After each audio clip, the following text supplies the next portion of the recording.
Okay, so video 9. So what I'm now going to do is I'm now just going to talk about the big corporations. Right, the tobacco companies lied to us over the fact that saying that smoking was not addictive. So I can't remember what the year was. I think it was 1980s. They all stood in front of Congress, and they all swore on the American oath that smoking is not addictive. The same is true of the oil companies. The oil companies have done exactly the same thing, that climate change isn't really a big threat. How can we believe the science?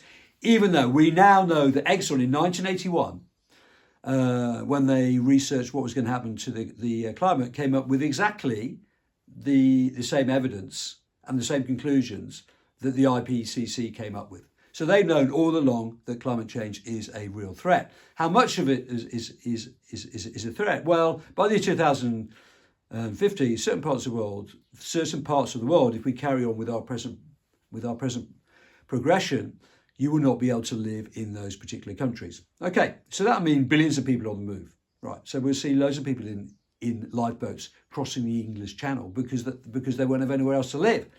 Right, so this is scary. Of course, we can reverse that.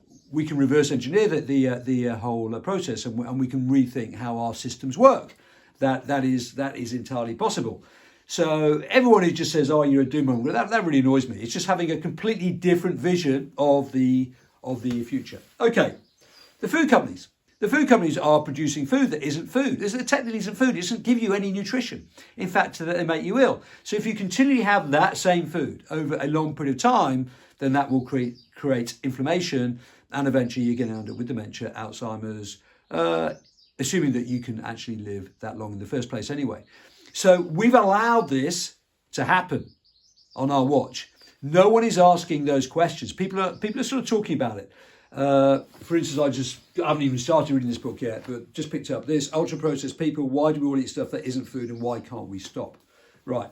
This is scientific evidence in here. This is full of research. This is the science.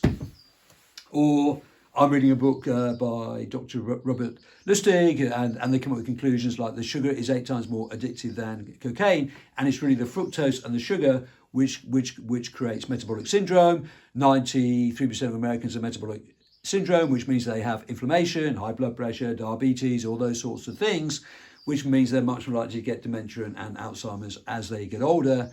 And we're now finding out that the gut here links in with the brain, and if your gut's not good, then your brain isn't good. That makes people angrier because they have less attention span and everything else, which creates all sorts of problems for society. We're not asking these questions. All we'll hear from the Tory Labour Party is about fiscal discipline, and it's going to be tough, but we have the right policies. We make the tough decisions. That is a load of rubbish, right? Right. These are tough decisions, right? This is what it really means. Okay. And also big pharmaceuticals, right? They make an enormous amount of money. The Americans, I know all the data about the American economy, but the Americans spend £4.1 trillion a year, and 75% of that money is spent on diseases that are entirely preventable. Right. So the American economy, you could argue, if we think of economics in a traditional way, will actually go bust at some stage, because as their nation becomes sicker and sicker and sicker, so they're going to be spending more and more money on their medical systems, right? And that's 4.1 trillion, which works out at $17,000 per head in America. These sums are absolutely enormous. Okay, so big pharma, the food industry, and the oil industries, they all need to be questioned, right? And we don't want to hear it's all about fiscal discipline and it's all about this and it's all about... They're not asking the really important questions that are important for society. So in a sense, I really just feel like a journalist, someone who's read an enormous number of books on all these things.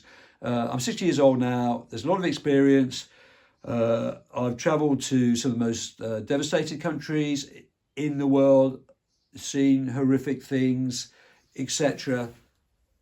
Those sorts of instances can happen anywhere. And I know at my age, everyone's going to have seen some pretty horrible stuff because that is life. But we can change that back. We need to rethink the whole model. Thank you.